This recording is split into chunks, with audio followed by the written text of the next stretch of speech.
పట్టుదలతో చేస్తే సమరం తప్పకుండా నీదే, విజయం కష్టపడితే రాదా ఫలితం పదరా సోదరా.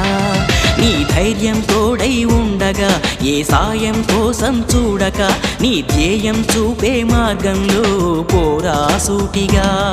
ఏ నాడు వెనకడుగేయక, ఏ అడుగు తడబడనీయక, నీ గమ్యం చేరేదాకా దూసుకుపోరా సోదరా. పట్టుదలతో చేస్తే సమరం తప్పకుండా నీదే, విజయం కష్టపడితే రాదా ఫలితం పదరా సోదరా.